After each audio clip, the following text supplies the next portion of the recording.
মিথ্যা কথা বলার কারণে আপনার এই দুনিয়ার মধ্যে 5টি ভয়ঙ্কর রোগ হবে, যা আপনি জানলে অবাক হয়ে যাবেন।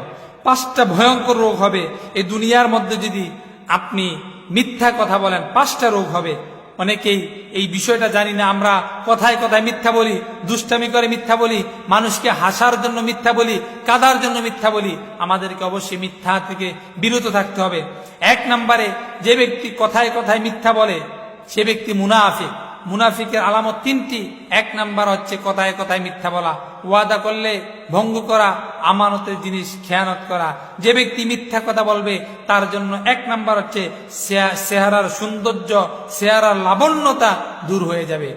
চেহারার যে লাবণ্যতা রয়েছে এটা চলে যাবে, নষ্ট হয়ে যাবে। আজকে অনেক সময় দেখা যায় অনেক মানুষ নামাজ পড়ে কিন্তু মিথ্যা কথা বলে, নামাজ পড়ে সুদও খায়, নামাজ পড়ে হারাম খায়। এরকম মিথ্যা কথার কারণে তার চেহারা থেকে লাবণ্যতা নষ্ট হয়ে যায়, চেহারার সৌন্দর্য নষ্ট হয়ে যায়। 2 নম্বরে, যে ব্যক্তি মিথ্যা কথা বলবে, কথায় কথায় মিথ্যা বলবে, তার 2 নাম্বার জিনিস যেই ক্ষতি হবে, ভয়ঙ্কর রোগ হবে, তার অন্তর মরে যাবে। তার ভালো জিনিস ভালো লাগবে না, সমাজের নোংরা জিনিসগুলো তার মনের মধ্যে ঠাঁই পাবে, কিন্তু ভালো জিনিস তার কখনো ভালো লাগবে না। এই জন্য মিথ্যা থেকে আমাদেরকে বেঁচে থাকতে হবে, মিথ্যা আমাদেরকে দূর করতে হবে, মিথ্যা কখনো যেন আমাদের জীবনের মধ্যে প্রশ্রয় না পায়। 3 নম্বরে, যদি মিথ্যা কথা বলেন তাহলে দুশ্চিন্তা বৃদ্ধি পাবে, দুশ্চিন্তা বৃদ্ধি পাবে, হার্ট অ্যাটাক এবং ব্রেন স্ট্রোক করার সম্ভাবনা থাকবে।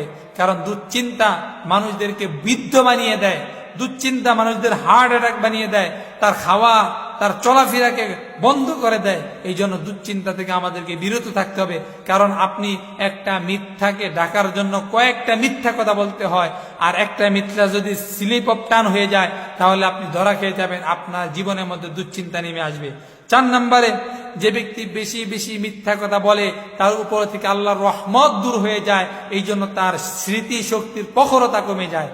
এই জন্য দেখবেন যারা আলেম রয়েছে তারা বেশি বেশি কোরআন তেলাওয়াত করার কারণে, মিথ্যা থেকে দূরে থাকার কারণে বয়স যত বৃদ্ধি পায়, আমলের স্পিরিট আরো বৃদ্ধি পায়, জ্ঞানের গবেষণা আরো বৃদ্ধি পায়।